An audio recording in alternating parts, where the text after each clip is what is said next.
I'm Grae Drake with CBR.com. I'm here in Culver City at the Season 3 premiere of Invincible. I'm going to punch my way to glory. You want me to hold it? I'll hold it. Let me tell you, Invincible Season 3 is where it's at. And it is super important that I ask you to describe it in just one word. Oh. Absolutely fucking incredible. Change. Astounding. Transcendent. Struggle. All mash it up. Mash it all together. Bloody betrayal. Oh, That's 2 words. but you're making it one. Yeah. I said it really quickly. Bloody betrayal. Bloody betrayal. And if your name flashed on the screen, much like the Invincible title card with blood all over it, what would be the thing that splashes across your name? What would be the thing that... I think outside the box with me. I don't know. You know what came to my head? What? Tiramisu. Is that weird? No, that makes you my favorite person. There's a little rum in it. Yeah. You know? That's right. And those are lady fingers. Later fingers. We all down with them later fingers. Like, how much is the show this season going to divert from the books? Because it always seems like some things we keep, some things we lose. Yeah, I think that for the most part, all of the big things that you're wanting to happen from the comic will happen. They'll be, kept largely intact. But I feel like there's going to be a lot of smaller pieces around those events that will accentuate them and make you not necessarily anticipate their arrival and kind of keep you guessing as to where we are in the adaptation as we move through the season. Every season of the show, I feel like it has really upped the ante. How do you think fans are going to get that in Season 3? Like, give us a good tease. Oh, a good tease. I mean, I think you're going to see Mark have to go to places he hasn't gone before, both from an emotional point of view, but also from, like, an action point of view.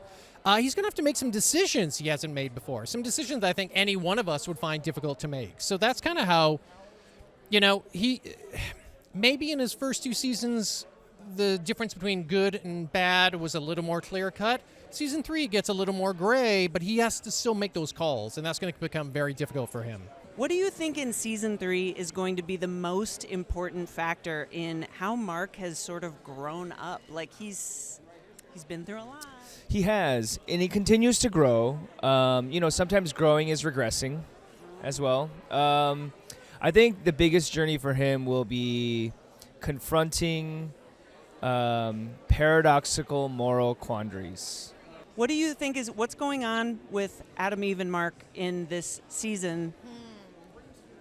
I feel like your character went through so much emotionally last season, and I'm like, maybe you need to figure out your own stuff. That's always good advice that people rarely take. Would you say that that's like kind of the vibe of Season 3? I think so, yeah. And, for Eve, I think she also does not have parental support. Her family doesn't support her. She questions herself. So for her, it's very internal, whereas I feel like for Mark, there's also, more public.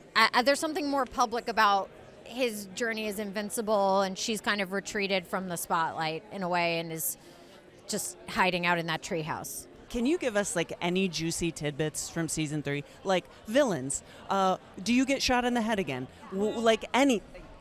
I mean, so there's stuff we're not supposed to say. There's but there is for sure 2 full episodes that are a musical. That's very exciting. What? Super juicy. Musical episode, two musical episodes, 1 all jazz, 1 all rock and roll. So that's pretty cool. You wouldn't lie to me, would you? There's a black and white episode that's just sketches. It's just like the comics brought to life, So that's 3, okay, because every episode has a pretty surprising element that I know I'm not supposed to talk about. But one of them is a completely silent episode, of course, right? No talking at all. Is there any claymation episode? Oh, there isn't a claymation episode, but there is a puppet episode. So very similar, all puppets.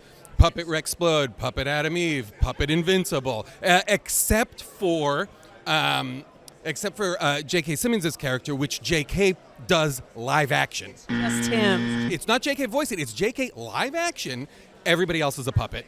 So that's probably my favorite episode. And puppet blood is just like scarves. Puppet blood is actually real blood. What do you think is the most important emotional journey that you go on in Season 3? Oh, wow. 'Cause this show's all about emotional journeys. Yeah.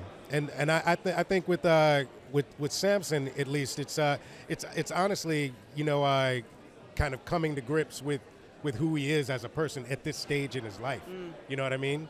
Yeah. He's and he hasn't been for the majority of the show, but it really is, in this moment, he is the elder statesman. What have you learned from playing Bulletproof? I've learned that every arc can get bigger and things can always change. Listen, I'm not leaking anything. I'm just telling y'all to watch. Is it going to be Eve or is it going to be Amber? Well, I don't know what you mean. That dies? Oh, God. And then final question. In Invincible, the title card is up. Blood splashes across it. When we have the Gillian title card, what splashes across your name? Rainbows and sequins and, yeah, puppies. Yay! Thank you. Thank you.